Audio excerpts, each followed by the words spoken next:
Hello and welcome into another edition of the 48 Minutes podcast on Believe Network. I'm Ross Geiger. Thanks for tuning in to episode number 7. Alongside me here today are my co-hosts Bruce Bernstein of Pure Hoops Media and World B, Michael Freer. Guys, how we doing tonight? Doing good. I'm in Delray Beach, Florida. I was in the hot tub this afternoon, and life is grand. Everything's great down here. I'm also in Florida, but this is the great time of the year right now. We got a lot of great moments going on in the NBA. I'd love to hear it. Yes, and since our last taping on Monday night, it seems like just in the 3 days since we've last talked, it's been like 2 weeks worth of notables going around the league. Lots of late game action, high scoring outages from stars, and definitely want to get right into that with you guys here tonight. Bruce, who's the guy that's caught in your eye during the scoring spree? Well, I mean, Donovan Spider Mitchell has truly put up one of the most historic games in NBA history on Monday night against the Chicago Bulls. The numbers are astounding. The impact is impressive. Here's a few things I'll just throw out. I'm not going to empty my whole bag because we'll bounce some around on this, but 71 points, 58 in regulation, 13 in overtime, 24 points in the third quarter. He had 11 assists for a total of 28 points. 6 of his assists were for threes, okay? 8 rebounds, 20 out of 25 from the line, 22 out of 34 from the floor, 7 out of 15 on threes. And he intentionally missed a free throw, got the rebound, and scored to send the game to overtime. It's like he accounted for 99 points in that game, which only Wilt Chamberlain's 100-point game has one player accounted for more points in a single game.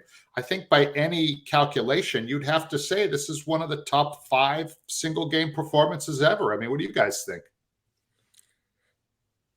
I couldn't agree more. It's another example of what an amazing offensive season we're having in this league.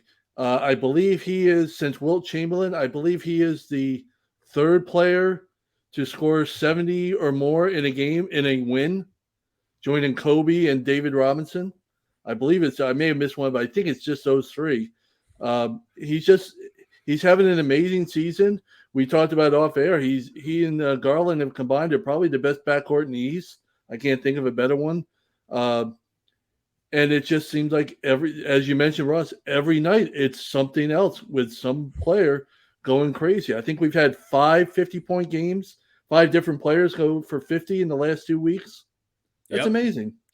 Yeah, it's been truly incredible the last couple of nights, getting some special performances. And, Bruce, there's something really unique about just all these purposely missed free throws leading to wins, whether it means extending the game, going to overtime, or just flat out winning the game. Luka did it in his historic performance. Now Donovan does it. Who's going to be next? I feel like it's becoming a sight to see around the league, and it's something that should be like a very small percentage success rate, but those 2 guys seem to have mastered it in the biggest moment. Did you bring that up just to make Michael Freer, the Knicks fan, feel bad? Because he's taking it with good humor. Look at him. He's got a big smile on his face. I think he's because everything comes back to the Knicks. Donovan Mitchell doing so well comes back to the Knicks because they wouldn't trade for him in the offseason. Luka Doncic, goes for 60, 20, 10. It all comes against the Knicks. It all comes back to the Knicks. We know that. Well, just a couple more things, because I know you guys each have a game performance that you want to get to, but I just wanted to hit a couple more quick points on this. Number one, he's only the 7th person ever to score 70 in an NBA game. Wilt did it 6 times, okay? Wilt, Kobe, Elgin Baylor, David Thompson, David Robinson, and Devin Booker, okay?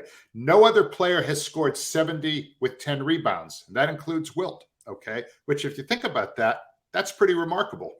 Highest single game point total in Cavaliers history, eclipsing LeBron and Kyrie, who each had 57. And Cleveland never led that game in regulation. The only time they made a tie was after he missed the free throw on purpose and got the putback with just literally at the final buzzer. So that game was one for the ages. And And I know you guys remember after the show was over, I saw the game, I saw the box score. I said, because I'm a big Darius Garland fan. I love him. Okay. Yep. And so I'm like, oh, wow, look at all these point totals. I wonder what Darius Garland did.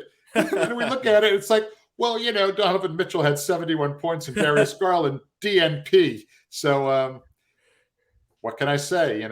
Mad props to Donovan Mitchell. And, then he shot like 30% from the floor in his next game, which was a loss. Yeah. Going back to Garland being out that game, it looks like Spida made up for his fair share of points and just decided to go ahead and contribute for the both of them. Heck of a game there. Next game I want to get to, going from 71 is 55. That happened in Milwaukee against the Wizards. And it's Giannis Antetokounmpo, two-time MVP. He had a career-high 55 points and became the first Bucks player to score 55 since the legendary performance of rookie Brandon Jennings, dropping 55 points in his 7th career game. Believe it or not, Jennings' 55-point was slightly more efficient than Giannis's, which is quite surprising because efficiency is not a way that you typically describe Brandon Jennings' game. That will not be on his tombstone. Yeah. Efficiency. But he just edged him out by like a percentage point from the field to have a more efficient 55-point night. And boy, I watched that one. It was a joy to watch as a huge Greek Freak fan. And, Giannis made Kristaps Porzingis look like he was playing dummy defense out there. He was just destroying him quarter by quarter. And what Giannis is really doing right now that I've really taken notice of the last couple of games is in his last 4 games alone, he shot 75 free throws. The guy is taking his free throw attempts to the next level. And to be quite honest with you guys, getting to the line at that high of a frequency should help the Bucks survive in games when they're without Chris Middleton and or Drew Holiday. For one, getting to the line gets those opposing defenders in foul trouble. But for two, it allows them to set up their defense a little bit more than having to play back and forth. So hopefully Giannis can continue to dominate, get to the foul line. I think it's putting his Bucks in a position to be successful while the perimeter shooting is struggling and Chris and Drew Holiday are out. But in that game, he had a game 7 free throw performance. He went 15 of 16 from the line on his way to 55 points, and truly an incredible night for Giannis and the Bucks. You guys have any thoughts on that one? My thought on Giannis is that he's become so routinely awesome that it's almost getting a little bit boring. I mean, look, on Wednesday night, he had 30, 21, and 10 in that game that the Bucks had the big lead and went to OT and then pulled out in overtime. So it's like when he doesn't have 30 points, it's like, gee, what's wrong with him? And he is capable of what you described, what he did on Monday night, Michael. Players like this, as you mentioned, but you almost wait to see how are they going to one up their best performance. It's getting to that point. Luka is like that. Giannis is like that. You wait and see what can they do next? What can wow me? 55, 30 and 20 the next game. It's amazing stuff, and you start thinking like, what can they do? This is, I don't want to say it's routine because it's amazing, but it's just every night it's something else from either of these two players, really. Yeah, and going back to that game in Toronto last night, quite the ending there, as you alluded to there, Bruce. Bucks were up 16 with 1:50 to go. Raptors full court pressed, made some stops, made a ton of shots, and ended up extending that game to overtime. But the Bucks were able to come out on top in the end. So Toronto loses another home one in a game that, urgency is now not on their side. They need to start winning some games. Wasn't it an 11-point lead with about 20-something seconds to go for Toronto, and they ended up blowing that, or Milwaukee or whatever? Yeah, and they ended up blowing that. It was like 11 points with less than 30 seconds to go. That's incredible. That's incredible. Maybe more than all these great performances. How do you do that? How do you blow a lead? You know what I didn't understand about the end of that game? When Gary Trent and they were moving the ball around to try and get that tying three, why don't teams just foul on the floor? I mean, Yeah. they had ample opportunities. Put him on the line. All right, if he makes the first one and intentionally misses the second one, okay. If they beat you doing that or they tie you up doing that, then you tip your hat to them. But I just think that that's kind of a poor strategic job by their coaching staff there. Or I never understand not fouling in that situation when you're up 3. I don't understand why you wouldn't do it.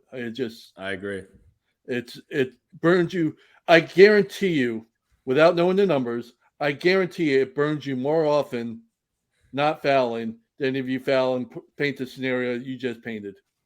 It Yep. just There's absolutely no way that other Yeah. scenario burns you Yeah. So more we often. had that late game excitement in that one. Of course, the Kings going ahead and facing the Jazz in Utah. That one came down to De'Aaron Fox with zero point 0.4 seconds left, laying in a layup, and then a football pass down the field. I want to say almost down the court to Lauri Markkanen. He threw one up, almost got it off in time. It was taken back, and Warriors hung on to, or the Kings held on to that one. And then last night, of course, we had the one in Golden State. It looked like Detroit had like a 7-second inbound play. Sadiq Bey hit a last-second shot with just a second remaining to go ahead and win that one. And that leads me to my next guy, Klay Thompson. We definitely can't leave him out. 54 points against the Atlanta Hawks in their home game before that. Quite exceptional. That one went to overtime. Klay was phenomenal with Curry out again. And what did you guys see from Klay kind of going back to his Splash Brother days of being in his prime? Well, he was not lacking for shots on this night. 39, tied the NBA season high. He had 21 3-point attempts, which is the NBA season high. So it was all handed off to him. It was good to see him do it because we've been waiting really since he came back last season he shows flashes of that style. He's becoming just a 3-point specialist at this point. He's got a career high 58% of his attempts are threes right now, and almost 60% of his scoring comes from 3-pointers. That's the highest. Both are the highest percentage of his career. We've always loved his game being a long range shooter, but that's really what he's becoming right now. And so it was nice to see that he actually 10 of 21 in that 54-point game, and then 30 the following game, although he was just 3 of 10 on threes the next game. So I like seeing Klay go at it. He's the second oldest player with a 50-point game this year behind his teammate Steph at 34. Klay is 32. So he's got that going for him, I guess. But it was good to see him doing well. He's really playing well overall. His last 5 games, almost 34 a night. So it was good to see him get that guy break out, Klay. Since he returned last year, he has had some Klay Thompson moments. He had a few of them during the NBA Finals, as I recall. But they say when you have the kind of devastating injuries that he's had, it really takes you more than a year to get back to being who you were before. So I think we're seeing that he's getting closer and closer to that. And while we've all sort of like made fun of Golden State this year and how they've sort of been dismal on the road, although they lost a home game last night, as you mentioned a moment ago. Thank you, Sadiq Bey. All they got to do is make the playoffs, because once they're in there, they're going to be the Warriors again, and they won't have home court advantage. But as the great coach Avery Johnson told me one time, home court advantage really is overrated. If you're a better team, you should win the series in 6 games, and then there is no home court advantage. So that was his take on it, and he's a pretty smart guy. Yeah, you win one of those first 2 games on the road, and home court advantage essentially switches the other way. So I totally agree with Coach Johnson there, and I think that's a good way of looking at it. Another one I like as far as quotes with playoff series is the series really doesn't start until the home team loses. So if the Warriors are able to beat the home team, the series has started, and now they've swung momentum. So great point there, Bruce. Haven't they won like 1,000 series in a row where they won at least one game on the road, right? Didn't I remember that stat from last? They always win a road game in every playoff series they've played since they became the Warriors back in the 2015 playoffs. Yeah, and it's imperative to do that in playoff series, and you got to give you some wiggle room at home if the road team comes in and sneaks out a win. So incredible performances. Shout out to Donovan Mitchell 71, Giannis 55, and Clay 54, all coming in wins for their teams. Big night for all of those guys in the last couple of days. Let's go ahead and get right into our second quarter. Currently, we have about 8 title contenders playing at 62% win percentage ball or better. And of those teams, we've got the Celtics, the Bucks, the Nets, Nuggets, Grizzlies, Cavs, Pelicans, Sixers. Of those 8 guys, who do you like to kind of be in title contention as of now? Well, Boston's hit a rough spell lately, although they still have the best overall record and the best road record.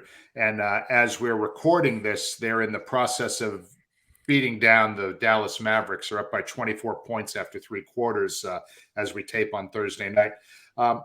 I still like them. They still have the dynamic duo of JT and JB combining for 58 points a game, and they do have a pretty deep bench. So I still like them, but I had to bump them down to number 3 in my power rankings the other day because of the way that Brooklyn has been playing and the way that Denver just demolished them last time they played. So, but to me, I always, for a number of years, it always felt like there was like 2 or 3 teams that could win the championship. Now there's 8. And if you throw Golden State in there, you could even say 9. Yeah, great point. World B? I think if you're looking, when you break these teams down that we were talking about, the 8 teams that are, far and above the rest in win percentage, if you're looking for balance, you got Boston, Brooklyn, and New Orleans as the only teams who rank in the top 10 in offense and defensive efficiency. So, you got those teams to consider. Everybody's got, things to shout out about, the positives or whatever, and they also, a lot of them have flaws. I mean, the Grizzlies, I don't know what to make of them if they can't shoot. They're not a good shooting team. They're bottom 10 in effective field goal percentage. How's that going to work out in the playoffs if you can't make shots? Then Brooklyn, I talked about them in the previous podcast about how I thought they were the number 2 team or whatever. I'm still waiting. I want to make sure their D holds up for an entire season. That's their bugaboo on them since they, went to this group. And so there's a lot of teams that, for me, I want to see, we know these teams can score. We know most of these teams can score that are contenders. Who can play the defense? Because here's the stat. Over the last 26 seasons, only one team has won an NBA title when the defense that ranked 20th or worse in efficiency. And that goes back to the 2000-2001 Lakers. They were 22nd in efficiency defensively, and they won the title. Nobody else has been able to do it over the last 26 seasons. Now, nobody is really in that mix yet, although, Milwaukee is way down there. And so is Denver.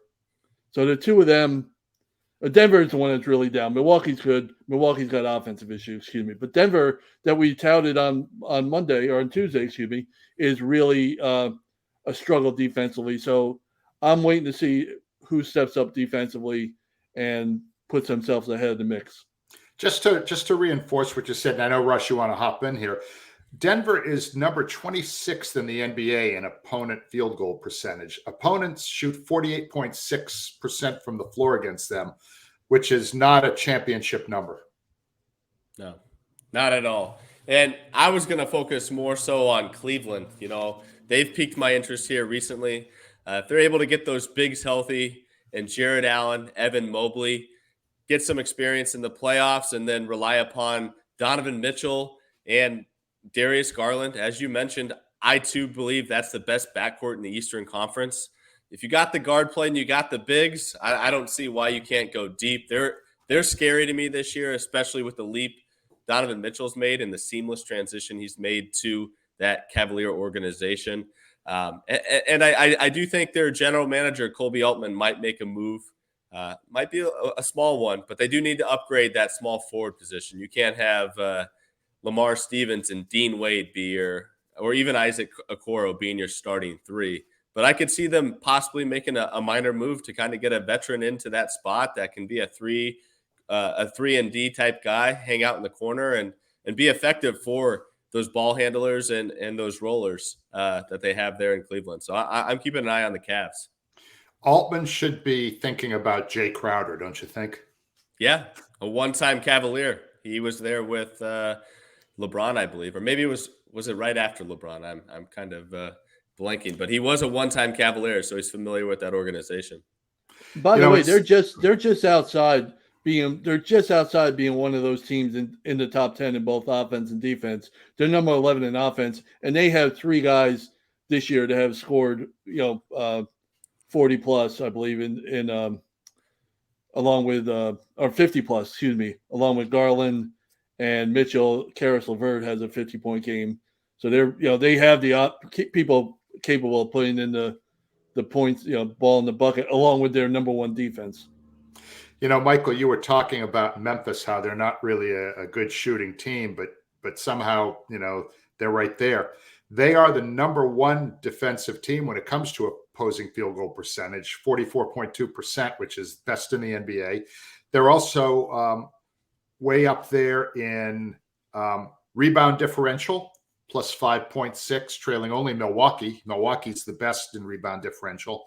And Memphis is only number 7 in points allowed. But again, the points allowed isn't necessarily the best measure of defense. I mean, we've talked about that before. They're one of my favorite teams to watch because, just as we said, they can't shoot the ball. We talked about it before. So how do they get their points? How are they so efficient? Because they're in the top 5 in second chance points. They're in the top 5 or top 10 in fast break points. They're number 1 in points in the paint. They do it other ways. I love watching that team because they can't shoot the ball, as we said, but they still put the ball in the basket.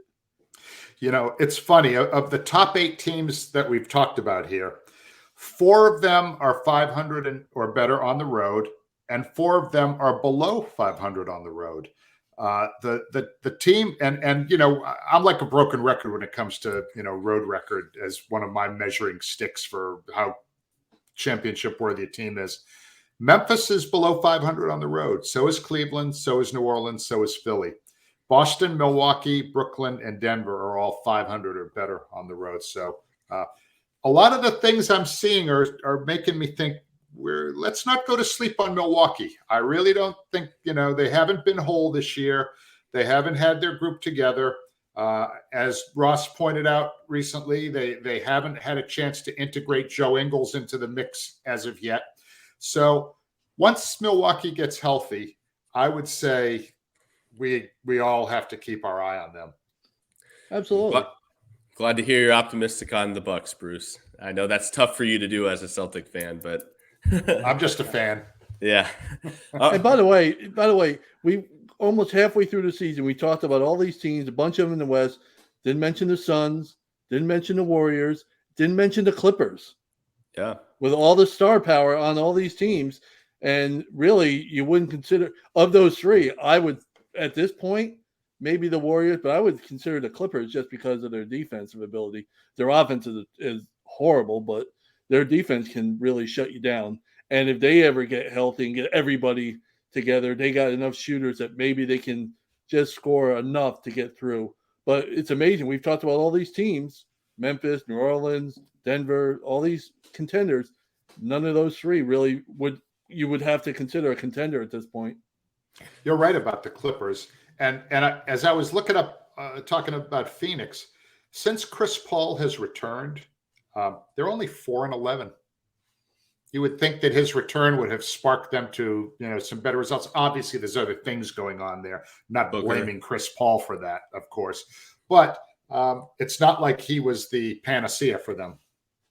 Yeah. I mean, I think a lot of that has to go to Devin Booker being out as well with the hamstring injury. Cameron Payne, their backup point guard that plays a ton of minutes given Chris Paul a rest, has been out. So they've been trying to look at their Cam options. Johnson. Cam Johnson, another guy, and then, of course, Jay Crowder. I feel like I'm hoping they trade him soon because I'm tired of having to mention him as part of the team when he's really not a part of the team. But we are going to be treated to a fun one tonight. You mentioned the Clippers. You mentioned the Nuggets. They face off later tonight in Denver. That should be a fun one. So hopefully we'll be treated to an exciting one in Ball Arena in Denver tonight.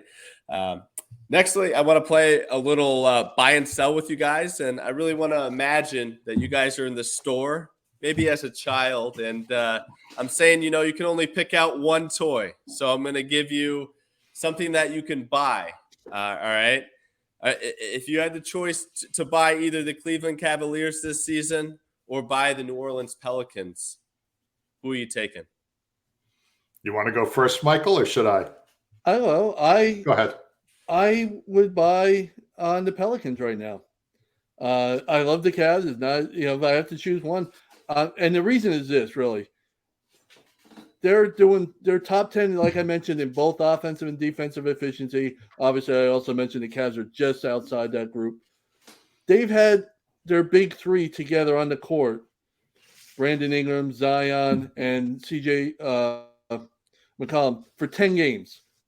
I mean, that's it for a whole year. They are where they are with those guys on the court together for just 10 games. They're only 6-4 when they all play together. So, it hasn't exactly been lights out for them. But if they can get healthy in that conference, the way with those big name teams we just mentioned aren't really stepping up or taking the backslide, there's no reason why that team can't. They have the depth. If everybody's healthy, they have the depth, they have the offense, and they have the defense to really not just make some damage. They can be the rep out of the West in the finals. Those three guys, as you mentioned, Ingram has had very limited, games this year, but all three of those guys are averaging more than 20. Zion's at 26, CJ's just over 20, and Ingram's almost 21. Again, they need to get him healthy. And I really think, when I watch them play, one guy that kind of floats under the radar, but always seems to play well for them when I watch him anyway, is Jonas Valanciunas. I mean, he's just, he's a quality big. He reminds me a little bit of Nick Vucevic in that he's a veteran guy, knows all the tricks, isn't an all-star by any means. He probably averages under 15 a game, but guys like those two, Steven Adams, those guys, you really need guys like that, I think, on your team. Yeah, they were traded for one another, if I remember correctly. That's right. A straight swap between Steven Adams and Jonas Valanciunas. Well, I know I'm going to sound like I'm contradicting myself a bit, but I'm definitely going to take I'm buying the Pelicans. I think they're the deepest team in the West.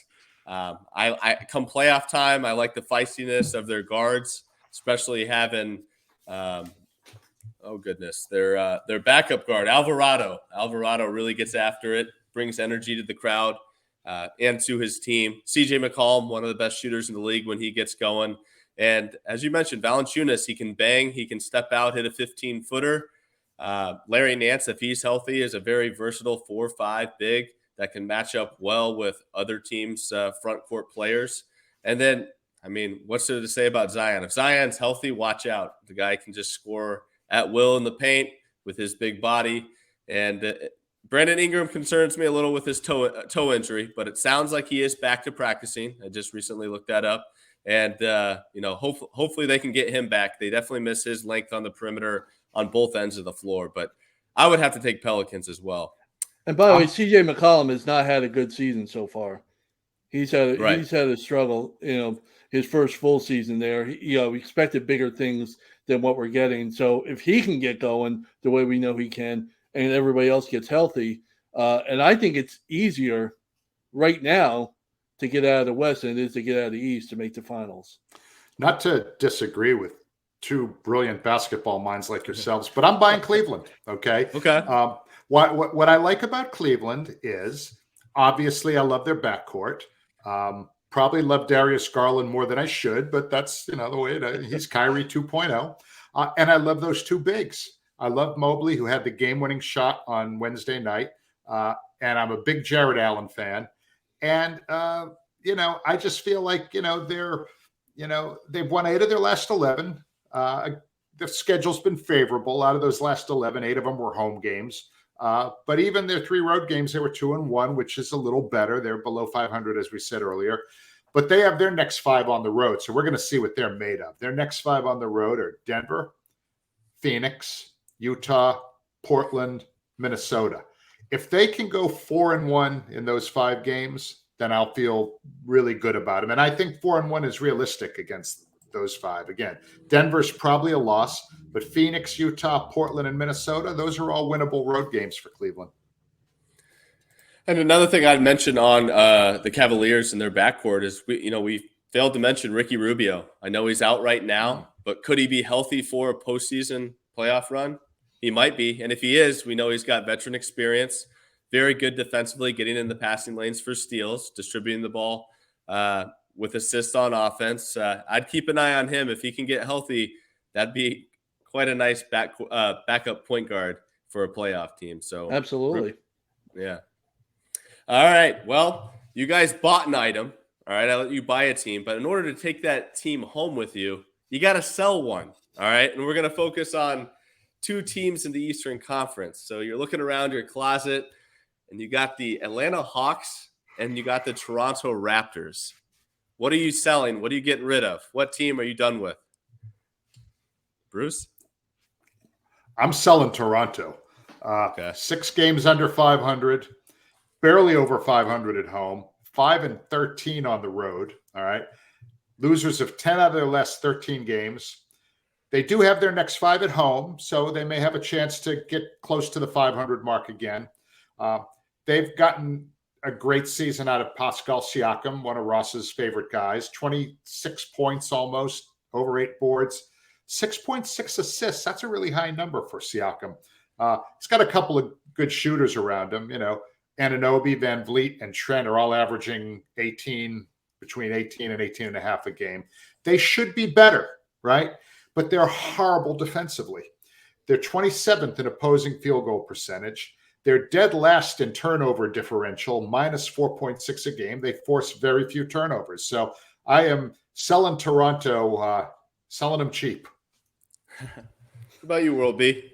I'll sell the Hawks, and I'll make this about as simple as it can be. I'll preface this by saying it's not entirely their fault because they haven't had the lineup that they envisioned at the start of the year on the court very often. And when it's been in the lineup, when they have been on the court, they've been one of the better lineups out there. When you have Trae Young and Murray and John Collins and Clint Capella and then DeAndre Hunter. Excuse me. So when you have those guys, they've had that lineup together once in the last 16 games. So it's that being said, maybe that's one of the reasons to sell them. But the biggest reason for me is when your franchise player is one of the worst shooters in the league, you got issues. And that's what Trae Young is. There's just no other way to put it. He does a lot of other things really well offensively, but it's just been abysmal shooting. He is right down at the bottom or near the bottom in effective field goal percentage, depending on the day.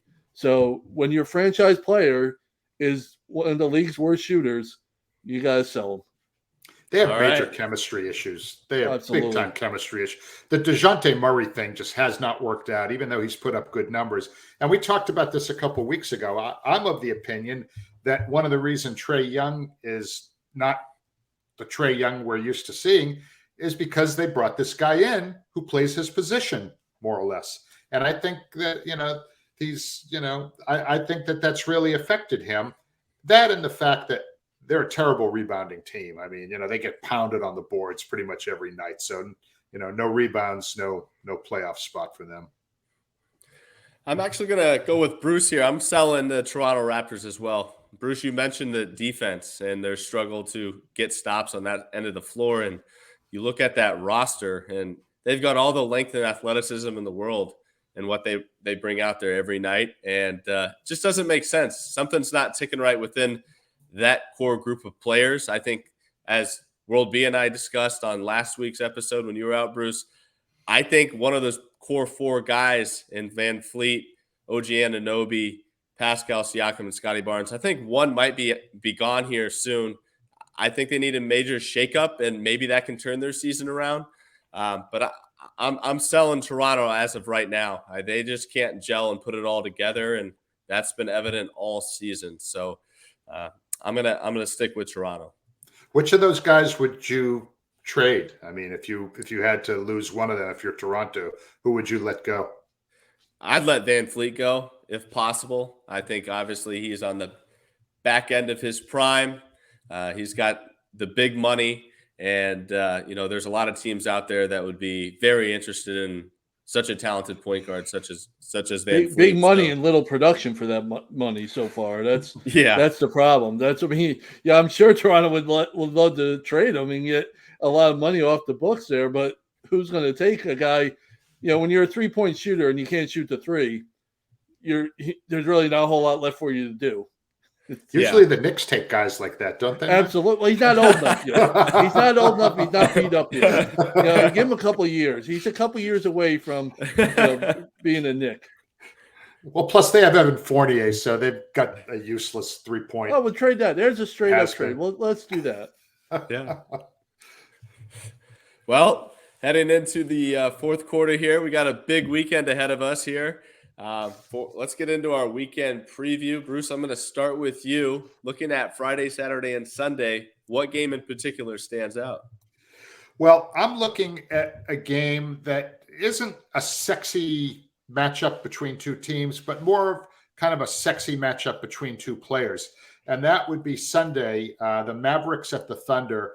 Luka Doncic, NBA scoring leader at 34.3, MVP candidate, okay? They're on the verge of losing tonight, by the way, to Boston. So you got Luka at 34.3, number one in the league scoring against Shai Gilgeous-Alexander, number 4. He is not necessarily an MVP candidate, but he could be an MIP candidate. Dallas going into the Boston game had won 7 straight. And OKC in their last 9, 5-4, which is okay, including that 150-point beatdown on Boston on Tuesday night. So I'm looking forward to a shootout between those two guards. Without SGA, they did that. I know, right? That was it's unbelievable. It's stupid. I mean, good God. How do you do that? Just added to the weird week. Yes. World B, what game do you have your eye on? Well, for me, I'm looking at a good matchup for me, I think, is the Nets and the Pelicans. Yeah. I want to see – this is a good barometer test probably for both teams, but I'm really interested in how it looks from the Nets perspective. They've been dominating. We've talked about them the last few podcasts. For the last 6 weeks or whatever, they've really been something. I think they're 18-4 since Kyrie came back, something really crazy like that. And for your guy, I think they're like 13-2. Since TJ Warren made the court there. So for that's your guy, Ross. I like that stat. So I'm interested to see, the Nets have been doing it mostly against the Eastern Conference. They've taken control of pretty much everybody there. 19-7 against the East, just 6-6 against the West.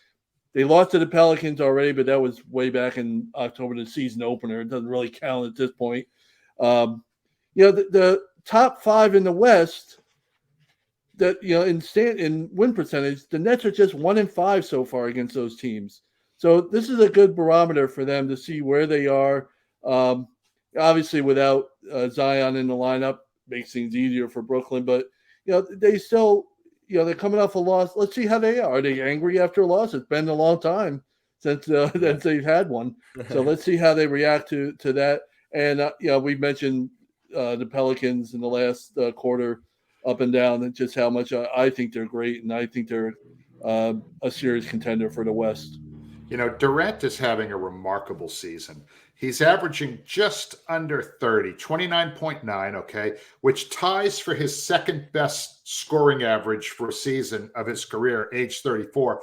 And he is shooting from the floor 56.8%, which is by far his best field goal percentage for any individual season in his career. Remarkable, remarkable guy. Yeah, and then that Brooklyn New Orleans matchup, I'm really looking forward to seeing Herb Jones defend Kevin Durant. Herb Jones, one of the younger, more premier defenders we have in this league. Should be fun to see him go toe-to-toe with KD and see if he can kind of try to disrupt that night. Absolutely. So, and we continue, I'm sorry, Ross, and I just want to say one more quick thing. Sure. Ben Simmons continues to really, he's become something of a Swiss Army knife for those guys. He does everything but shoot, but he's really contributing to them. And I think we got to give him a little bit of respect. Absolutely. He's been a great addition to that team this year. There's a reason they're in the top 10 defensively with the same lineup they have. He's a big part of it, and which is why they got him, really. Mm-hmm. And so the game I'm looking at to finish things off for the weekend, I'm looking at Cleveland visiting Denver in the high altitude. I think that should be a fun one. We've got two of the hottest players in the league, and the Joker and Spida going mano-a-mano in that. And I'm really looking forward to those Cleveland bigs, Jared Allen and Evan Mobley, being tested, trying to defend the Joker, seeing how they can maybe disrupt his offensive playmaking. Not many people have success doing that, but if anyone could, it could be the Twin Towers in Cleveland. And, Bruce Brown, he's going to have a tough assignment, I would assume, trying to guard Donovan Mitchell. So that should be a lot of fun. And then hoping Garland can come back, and we'll have the Garland and Jamal Murray matchup. So lots of good matchups throughout that game, and that one should be fun. If I had to bet on it, I'm going to take Denver at home. As I mentioned on the last pod, they are really strong at home, but that one could come down to the wire. You guys just bought Cleveland. You guys were buying Cleveland. We just did that. You're buying Cleveland, and then you won't buy them in this matchup. That's Denver always has such an advantage. When most teams come in, the altitude and all that. But the one guy on Cleveland who is used to playing in the altitude is Donovan Mitchell. He spent his whole career in Utah. That's an altitude venue as well. So far be it from me to encroach on Ross's gambling area of expertise. But I would, if there's an over/under on Donovan Mitchell's points for that game, I might consider the over, simply because altitude ain't gonna bother that guy. Great point there, Bruce. And he obviously, more than anyone, knows the personnel, having just left the division with the Denver Nuggets, having been in Utah his entire career. So I like the over on the points too there. But that leads us very nicely into our next section here, the best bets discussion. And what I wanted to talk to our listeners about today are the top teams to bet the over and the top teams to bet the under on. And we're going to start with the over. My favorite team to bet the over on is the Sacramento Kings. They are first in the West in scoring. They pretty much have 2 point guards on the floor at all times. And their speedy point guard in De'Aaron Fox, and their post big man in Domantas Sabonis. And they love to get up and down, whether Fox is in the game or Malik Monk comes in, their microwave. They have just done an exceptional job moving the basketball, scoring the basketball, and even competing on the defensive end, as World B has pointed out on previous podcasts. So really like Sacramento there. My second team is Bruce's guys in Boston. They lead the league in scoring. So that's obviously speaks for itself there. They got that duo of Jaylen Brown and Jason Tatum. Both of those guys can heat up at any moment. We've talked about the quarters that they like to get hot, and they shoot a ton of threes. So if you got Brogdon on, Marcus Smart's able to chip in a few, and they play that strong defense that leads to their offense, they're always a good bet to go ahead and bet the over. As for the under, I decided to kind of spice things up here, take two playoff teams, we would consider them. First one being the Miami Heat. Now, despite Miami Heat's record, the Heat are dead last in the East in scoring. And a lot of that comes back to the Miami Heat having so many game time decisions. I'm not sure if you guys have caught their IL report, but every game it's like Jimmy Butler, game time decision. Like all these main players are like game time decisions for that team. So you never really know what you're going to get. And this year, it's just been a lot of inconsistent scoring throughout that group, whether it be Jimmy, Hero. About the only reliable guy is Bruce's guy, Bam Adebayo. So I would stay with the under on Miami. And the other team is the Milwaukee Bucks. They're currently 8th in the East in scoring. However, as we've noted earlier on in this podcast, they haven't gotten the perimeter shooting. They've been without 2 of their stars in Chris Middleton and Drew Holiday. And as much as I love Giannis, I'm not typically one to bet on him shooting 90% from the foul line, whether he gets there 15 to 20 times a game or not. So Bucks have not been very good offensively thus far. I think they're a little overvalued when it comes to the sportsbook play for the over. So I would take the under. So that is our best bets discussion on top teams to bet the over under.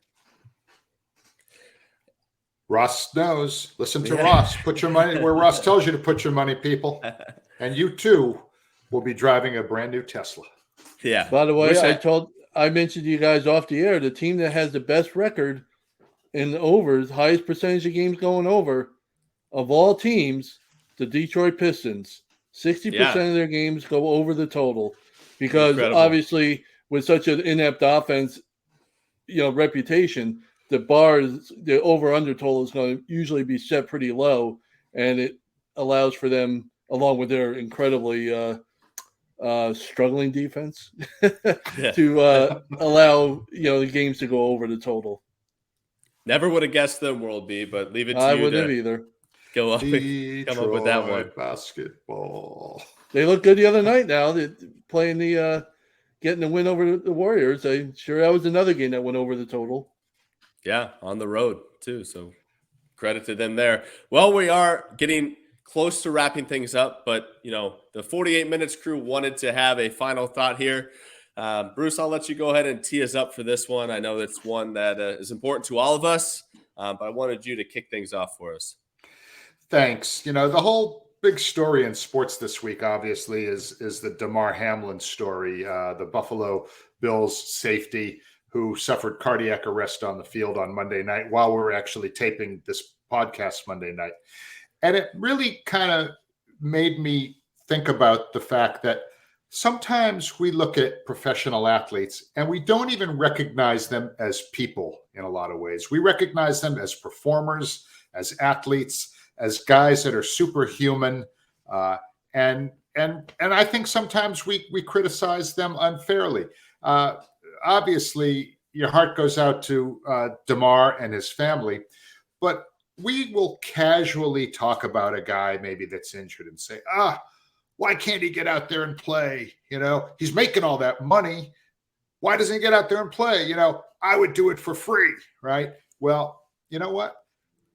It's not for us to judge. And I know for me, I'm looking at things a lot differently moving forward now. When a guy is, and we all make fun of load management and all that, and load management really doesn't factor into the Damar Hamlin story, but on another level, it's like, these are human beings, right? They're flesh and bone. They have families. And I just think that if we learned anything this week, it's like we should have a little bit more empathy for these athletes, male and female athletes, just as human beings, because in a flash, it can all go away. And thank God he's been making progress. He's doing better. The news today has been very positive. So just would ask anybody who's listening to us to just kind of keep that in mind next time you casually criticize a guy for maybe not playing hurt.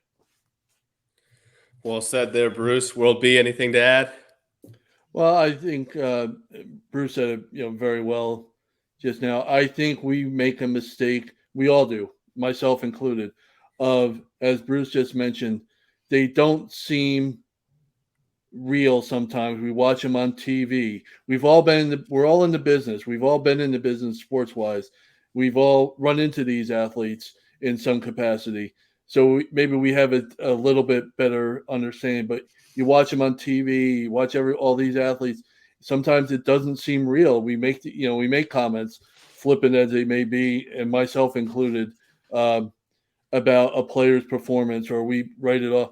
it's it was a disturbing sight, and it's been a really hard few days to really get excited about everything in sports. It's really been hard to get excited about everything, watching sports, watching things. Just, I guess it was a reality punch for fans, or it should be. Um, and it's sad that it takes something like this to do that. And hopefully, going forward, as Bruce said, we'll have the more empathy than we probably display as a rule. But yeah, it was a horrific scene.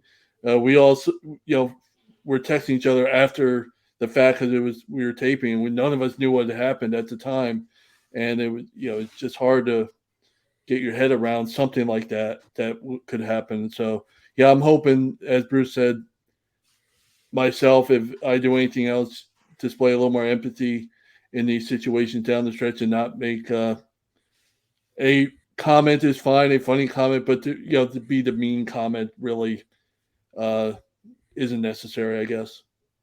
Yeah, great thoughts. There will be great thoughts by the both of you.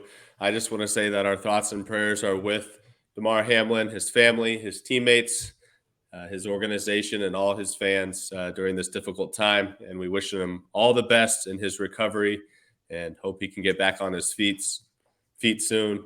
And with that, we will go ahead and close it down for the night, fellas. I want to thank everyone for listening to episode 7 of 48 Minutes on Believe. Before leaving, please sure to like and subscribe on the podcast, and we'll be back with you next week. Have a good weekend.